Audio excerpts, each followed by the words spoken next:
Welcome to the Teacher's Toolkit for Literacy, the free podcast for motivated teachers and school leaders who want to inspire their students and school community in literacy learning. Make sure you subscribe to the show on your favourite podcast player, and for more amazing literacy resources, check out the show notes provided with every episode. Hi, I'm Sharon and I'm the host of A Teacher's Toolkit for Literacy. In every Toolkit episode, we bring you specific resources, tools, strategies, tips, techniques to help you in your job as a teacher of literacy. Firstly, we acknowledge and pay our respects to the Kaurna people, the traditional custodians whose ancestral lands we gather on. We acknowledge the deep feelings of attachment and relationship of the Kaurna people to country, and we respect and value their past, present and ongoing connection to the land and cultural beliefs. And welcome, Phil. Thanks, Sharon, and welcome back to our podcast, part 7 of High Impact Strategies for Struggling Readers, Years 3 to 6. And God, it must be about Christmas time by now. We've been going so long on this little series. So we had the reading workshop. We had 2 podcasts on that. 2 on selecting... developing book selection strategies. Yes. And 2 on read-aloud. Yes. And now anyone's guess whether this will be 1 or 2 sessions. And we're not saying that this is the definitive list of high impact strategies, but they are ones that have really worked for us as teachers in classrooms and are backed up by research. Well, what we've offered so far, of course, are 3 strategies that can be incorporated into the everyday. And so to be, thinking mindfully and intentionally about what it is, like noticing what students are struggling with as readers. So in the reading workshop, what are the strategies that they're needing to support them? The book selection strategies, what help do they need to be able to find texts or have text created for them that's meaningful for them? Read aloud being an important strategy and underused strategy for all of our readers to become more proficient in a wide range of skills, from fluency to comprehension, vocabulary, background knowledge, etc., genre, text structure, etc. And so today we're going to look at a strategy that isn't a whole class, that the child being part of the whole class, but is a one-on-one strategy. Now, it's not the only one-on-one strategy, and like all strategies, we need to determine, or any interventions or things that we're going to do with our students, we need to have a sense of what it is that they are struggling with. Because it's too general to say they are struggling as a reader and so therefore they need this. We need to know what part of reading, what aspect of being a reader is causing them the difficulty. Is it the decoding? Is it other aspects? Yes. Yep. So, we need to know specifically. I hear quite a lot of teachers giving children the label of saying, well, they're dyslexic, so they need help. Being dyslexic, also, we need to honour that with not every diagnosis of dyslexia means children have the same difficulty. Right. So, and I'm really talking today about a strategy for children for whom we're seeing, I'm not necessarily saying they have a diagnosis of something, and actually what's right for a child with a diagnosis, with a reading difficulty, that should come with some expert advice around that too, so that I can then work out, how can that be implemented within the classroom? I'm really bringing a strategy to you to add to your toolkit, your repertoire, having heard about this as a strategy and why we might choose it, that there might be a child or children that this might work for. But importantly, you've used it, Sharon, and it's worked well. Absolutely. Yep. Absolutely. And there's, a number of variations to it, and that's important. So the strategy we're talking about is paired reading. And by paired reading, in this instance, I'm going to talk about it initially where I can have a classroom assistant or an adult volunteer helping the child with this. Sometimes we think of paired reading as like partner reading or, reading with a buddy, but this is an actual process. So Keith Topping is the researcher who has written a lot about paired reading and, giving some good guidelines as to how it can work. And so when I've used it in classrooms, it's really about being able to make it work. It's not about me as teacher being the one to do this with the child, because it needs some consistency, and it's good for there to be 3 sessions in a week that they get to do this for 10 minutes at a time. So yes, I could be doing that as teacher, but it's also really useful for me to train my classroom assistant or someone who's readily there, or a volunteer who comes in who can work with some consistency with the child. So it is a one-on-one intervention.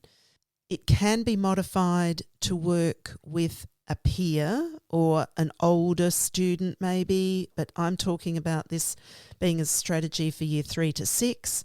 So I'm trying to find ways for this to work without taking another child out of something where they're committed to having to help another child.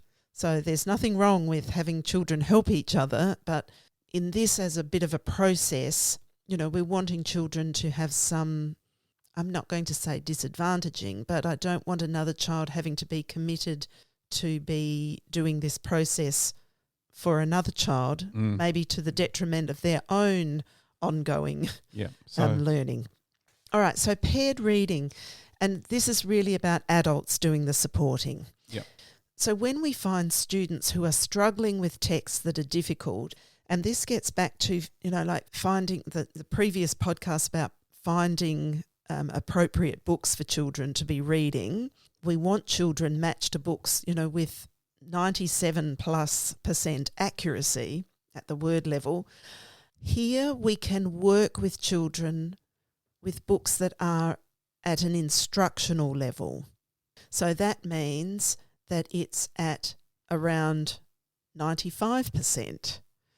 And what that then does is gives children an opportunity to have someone get them through the challenges that they're having just with that 5% of difficulty, rather than, we still can't be talking about this children having such a difficult book that they can't do any work with it. So it's really looking at children who we can really elevate with their reading strategies, working with text that's at 95% and hopefully text that they've chosen. So text that they're engaged in and that they've had choice in. So we might need to take them through some of the processes we talked about in that previous podcast around selecting books and finding books for us. And so paired reading then becomes, and it's called paired reading method. Right. So the paired reading method is where an adult, I didn't mention before, it could also be parent. So parent at home. Yeah. So we may, we may work with parents who can also support their children at home. And as a school, we might train parents to do that with their children at home if we know that they're going to benefit from that as a process. So it's a form of supported oral reading which enables students to access and comprehend texts somewhat above their independent readability. So that's where we're sort of talking at that instructional level at about 95%. And it's a framework of predictable and non-intrusive error correction. So there's some important parts of the process. First of all being that we talked about children choosing a book for themselves and working in this process with books that they've chosen. Because what we're trying to do is still mimic here the authentic and satisfying processes of being a reader, of going through it from choosing books to then having that to work through this framework that is predictable but non-intrusive in helping them overcome the errors that they're encountering in that book. It does offer high motivation then for children who, the children you're looking for are those who aren't motivated, they'll find books but then they won't sustain the reading of it, because even at that 5% of difficulty, it's still too much for them to have confidence and motivation to know what to do to get over that.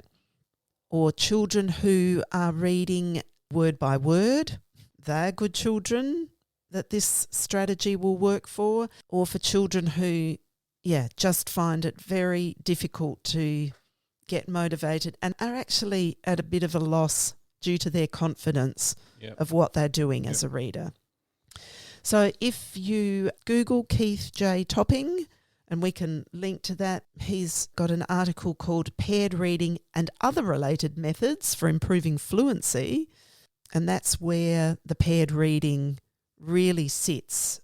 If you've got a child who's not reading with ease, so word by word, not reading for meaning, not enjoying it, and I haven't even mentioned that, the not reading for meaning, who will read but won't self-correct, or will just read over words, misreading them, not coming back to make meaning, etc. Now, I don't want everyone sitting at the other end of this thinking, oh my gosh, I think that's every child in my class. And that's why we began this whole series of podcasts with the what are we doing in a reading workshop and how are we supporting our students there. This paired reading is a strategy that can really support during a reading workshop. So as children are doing their independent reading, it's the perfect time to have an adult with a child doing paired reading. Yes. Yep. Yeah. And the recommendation is for 10 to 15 minutes a day for 3 days in a week. Right. Yep. And not ongoing for years, but ongoing and keeping eyes on that. So see for how long do we go with that. So they're talking about, maybe 10 weeks we might do that, but of course we're monitoring that along the way. If we're getting to 10 weeks, we might be thinking, okay, are there other things that we might want to explore here? But we would want to explore that based on what we've noticed and found. It goes back to the noticing, doesn't it? Yes, and having the adult working with them, keeping a bit of a record of the noticings of what the student is doing. And the reading journal would be perfect for that? The reading journal would be a great place for that to go. For Australian teachers who are looking for what we call valid interventions, so we're looking for something that we can do with a child for a period of time to be able to gather some more information to maybe then recommend that the child might need further assessment or further support. Sometimes we're needing to look for something, and this is classified as a valid intervention, as are a number of other methods like this, but I'm just bringing one. And then I think it's useful for people to go, all right, so there are some children for whom I'm thinking this would be something to work with, but then there should absolutely be other children who we're saying, okay, I don't think it's this that's going to be the thing. Right. And then we really need to, with the support people in our school who can help with that, to start looking further for, right, what else might be, or how can we modify this based on what we're seeing. Right. So what I'm saying a lot of here is, okay, it's a method, but you also need to be thinking about who this best serves, for how long, and for children it doesn't serve, don't keep doing it, and using that professional judgment to... So being strategic about your teaching of these children. Yeah. Not that I'm suggesting anyone would do anything but that, but I'm not presenting this as this is the quick fix. Dare I ask now, Sharon? Yes. What is paired reading? Right. So I'm going to go through the process, and I'm going to go through it really as Topping describes it. So first thing is about getting started. To get started, it's about child choosing, getting this book for them to begin with. And we're making sure, we really want to have them choosing something that will interest them. And that's going back to our section on book selection strategies, Sharon. Yes, yes. And that may be, there's some good tips in there because it may be from a smaller collection of books that we're getting them to choose. But we do want them to have, there has to be some motivation to read this book. So it's good if there can be choice in there. Then as adult, whichever books they've chosen, we need to show interest in what they're choosing. Yeah, that's important. Yeah. So we can't dismiss things. We need to also show interest in it and then help the child to check how hard that book is for them. And it's important that they've got a checking strategy because we want them to be able to use this whenever they're choosing books, and it is their strategy to use. It shouldn't be the adult being the checker. Yeah, okay. Saying, so what's the strategy? We've talked about this in the book selection strategies, but in this one, the quickest and best way to do this is the 5-finger test. And Topping says quite clearly, look, it's not a scientific approach, except that it is an important ritual that can remind the reader about checking readability. So, there has been no definitive research on how successful is this strategy, but it is a routine. It can be a routine that children can own. Okay. A ritual that helps them, and it's also good because it's quick. So we open a page at random, we spread our 5 fingers out on our hand and over that page. The whole page? Yes. Mm-hmm. So we've kind of got an arched hand over the page with our fingers there. So the fingertips are then at random places on the page. And the words our 5 fingers are pointing to are going to be random words, and we get them to attempt those words.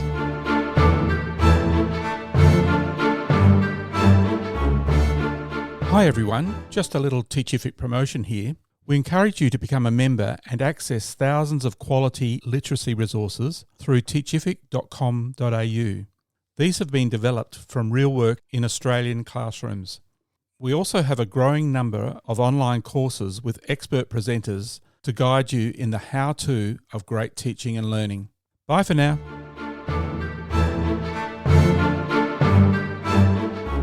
Now, the piece about this that's important is that a lot of those words that children should be pointing to should be high-frequency words. And so we're giving them good coverage. A lot of the words on our page should be easy to read words. Yeah, so law of averages, that some of those words that your fingers are on will be high frequency. Yep. Yes, and so we want to get a good look at, do they recognise them automatically? But they attempt to read those 5 words and then they repeat that on another 4 pages. Okay. So if the student has struggled on several words but no more than 5, we reckon the book is about right in terms of difficulty, so that it's somewhat above an independent level, but we've talked about getting them to read 5 words across 5 pages.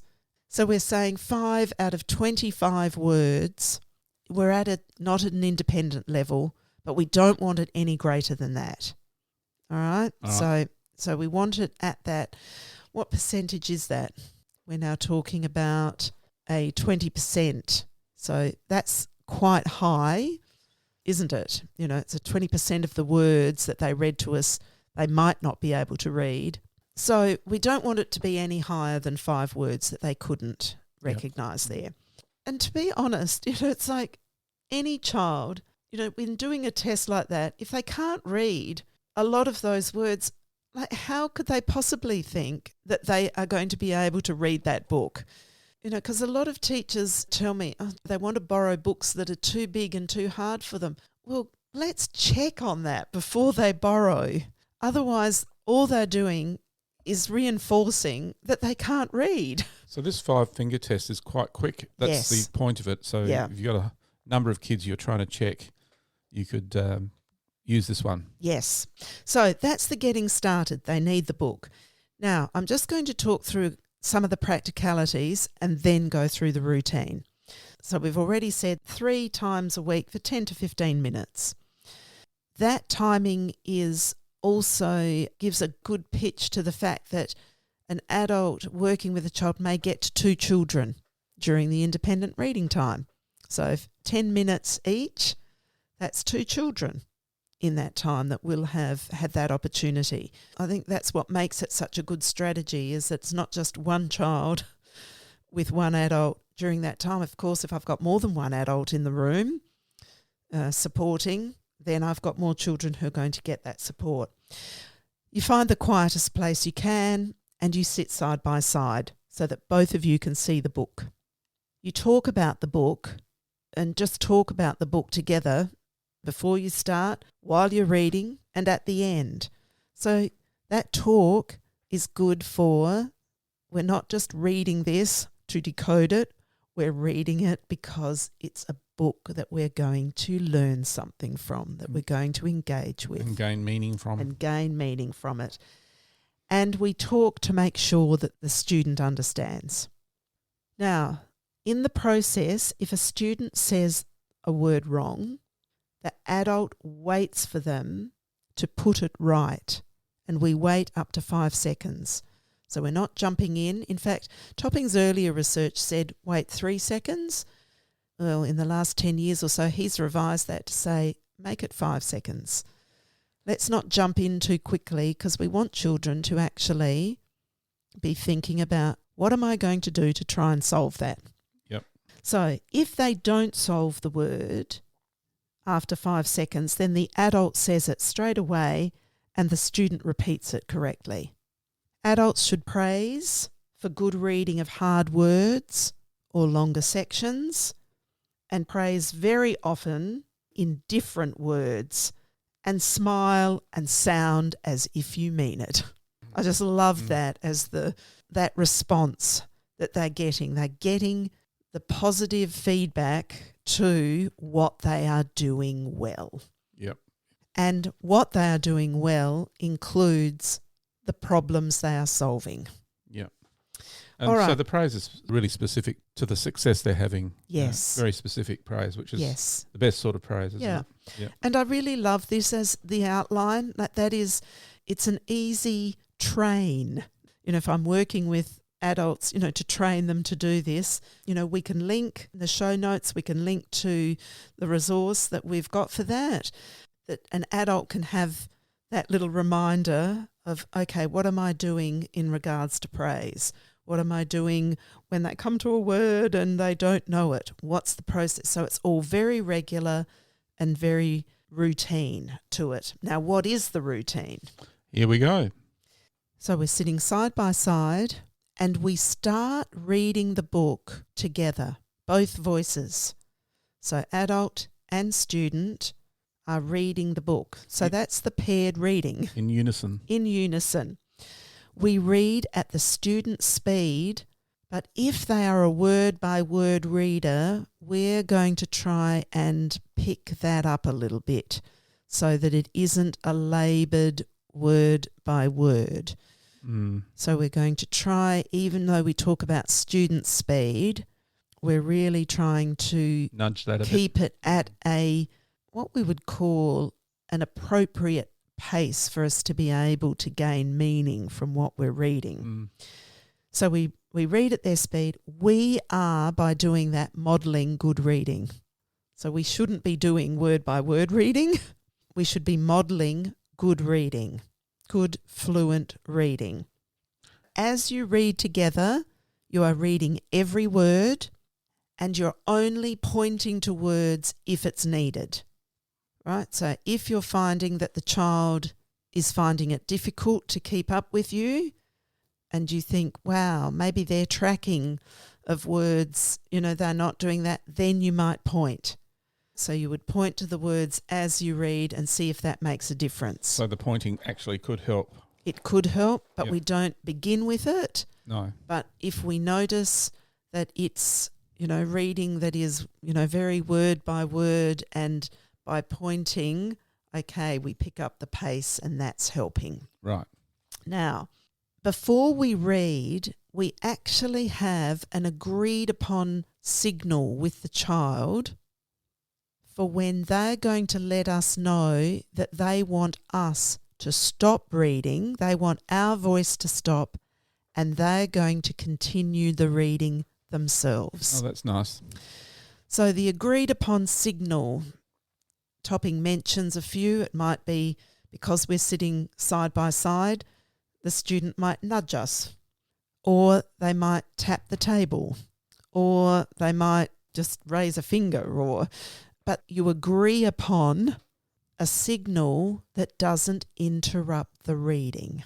So it's not the child has to stop, say, can you stop reading now? It needs to be a non-verbal signal. So at that signal, the adult praises and stops the reading together. And now the child just keeps going with the reading. So by praising, we might say something, or we might just give a smile. The child may or may not be looking at us, but we just stop our voice. The child keeps on reading. Now they keep on reading on their own until they make a mistake, or until they come to a word that they don't know. If they come to a word they don't know, we wait 5 seconds and we see what they can do. If it's 5 seconds and they don't know the word, we come in again, we say the word, they repeat it, and then we keep reading together. It's like we hardly skip a beat. We're just keeping this flow going. I'm actually just going to go back where at the signal the student praises. I have to say that that's not what I've done. I've just let the reading continue.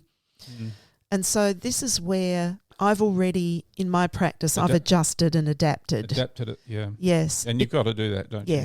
Yes. So as with all of these things, that's what I always love about the researchers who try to give us practical frameworks and strategies for doing things, is now I have something that I can try and see how that works and how I can make it work the best way for each child that I'm working with. So that's using your professional expertise rather than following something letter by letter. Yes, and then going, oh, well, that didn't work. Yep. No researcher is saying this in a way that it's so fixed. What they've done is provided the best guidelines that they can to suit the most children. Yep.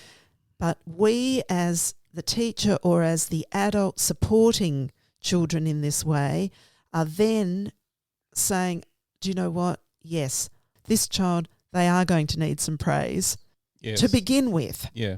But then when they stop, but then after that, might not need it. Yeah. So it's this continue to notice. Yep. And we talk about that all the time. Let the child inform us about what they need and how to do this. And I think that's a really important piece to remind any adults working with students too, is to do that noticing. And that's what's encouraged in here by the praising. Yep. So when they're reading alone, that is also the time. So when they come to something that's causing them some difficulty, I do find that the praise is important first, because it lets me give them feedback on exactly what it is that they did well. Okay. And that's important to them, because let's say they took 4 seconds to work out this word, but they did, then I want to let them, love how you looked at the base, then looked at the prefix, put that together, got the word. So if we can give them some specific feedback, it does a lot for them to take further into their reading. It lets them know, I was successful. You realise it wasn't just a guess. And yes, I can do that again the next time I come to a word that's got the prefix on it. So that bit of feedback, I think feedback is probably the word I'd use rather than praise, is I'd be specific. I wouldn't just go, oh, good. I'd go, oh, you noticed the prefix and you added that on. Excellent. Yeah, that's good. Yeah. So what if they've corrected the word in the 5 seconds? Let them keep going. If they've fixed it, they continue to read alone. So you only come back in when you are fixing something with them and you're saying that word, or if they've mispronounced something, or, we say it correctly and then we get them to say the word and then we're joining back in. But when they've made a mistake that they've corrected, we let them continue on their own. Okay, yeah. So once we have joined back in, so let's say there was a word that they didn't know, it's 5 seconds, we've said the word, they've said it, on we've gone again. We read together until they give us the signal again that they will read on their own. And so it continues like that. And so it continues. So it's putting the child in the driver's seat. Putting them in charge, it's making meaning the key to what's happening here. Yes. Because we don't want to lose the meaning of the story. Correct. And so we can be talking as we go. So remember we said we can talk at the beginning, we can talk as we're reading, we can talk after we're reading. So we may need to talk during reading if we feel like we've lost the sense of, through our reading, if we're going, all right, we've made that mistake, or we've, read over something and they've lost meaning, there's a time to talk. But it's a time to talk about meaning and getting to the meaning of. So we might reread that part together and see if we can work out, what does that mean? So we are strategic in our discussion and in our feedback, but we need to be prudent in how much we're talking. So if we've spent more time talking than they've spent reading, we've overdone it. Right. So that's the process in a nutshell. And you've used it? I've used it and I've trained adults to use it. So I have used it, a lot of support teachers in schools where I work, we've introduced it as a strategy for them to use. When I was using it with my own classes, I've used it with both support teachers, but I also, when I first used it so long ago, it was like I would have a lot of parent helpers who would volunteer, who would come at the beginning of the day or even during the day. So it takes a bit of training, Sharon, and a bit of practice to give yourself the confidence to keep going with it. Yes. And I will admit the other thing that I have found to be really useful is for the first times of doing it with children, I'm the one doing it with them. So they're also quite clear about the process and know, number one, what to expect. And number two, because they're the one in charge, they're the one that's also giving the directions. Yeah, they're guiding to their so that it's not something that's happening to them. It's happening side by side with them. So there's a lot of elements of that really help to make that work, and a lot of those tips absolutely come from experience. I suggest people rewind on the podcast to go through the steps again if they need to. Yes. So they get it. Yes. Yep. So actually the other thing to say is it's actually a really good at-home reading strategy too. Yep. And so if you've got parents who are very happy to be helping, who are wanting to help their children with their reading, or who you can convince to help their children with their reading, this actually gives them an empowering routine that actually doesn't need to end in tears. Sometimes because we're constructing it really as the child being the one who is the driver. for Yeah, this. well- From the choice of book to finding out whether it's right for me, to working out the signal to let you know when I, as student reader, take over, knowing you're here to help me, knowing you're here to praise, knowing you're here to talk to me and be interested in this with me. So there's a way to do this that's a more correct way than... Well, I think there is Yeah. a way for it to have high impact. Yeah. Yes. All right, I think that's... Okay, there is one thing I will finish off with, though, about that as a strategy is that if this is happening in class and happening during, and I think the ideal time is during their independent reading time Or at home. or at home, that students, like everyone else, I would get them to still keep a record of their reading In their reading calendar. in their reading calendar or in Yep. their reading journal. Yep. You know, to have, this is a record of what I've read, because we want to value this highly. They might want to put PR to represent paired reading after that. It's a good record for the intervention. I'm doing that, you know, with the quotation marks around it. It's an intervention. If you've got support staff helping in that way, it's a good way for it to be seen how we are using support staff to support our students.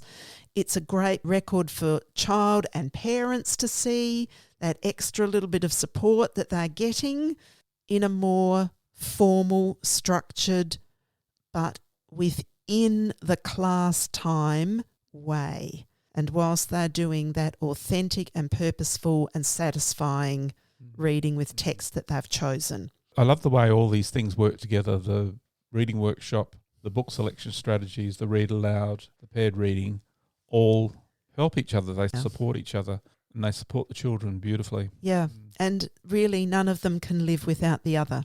No. Yeah.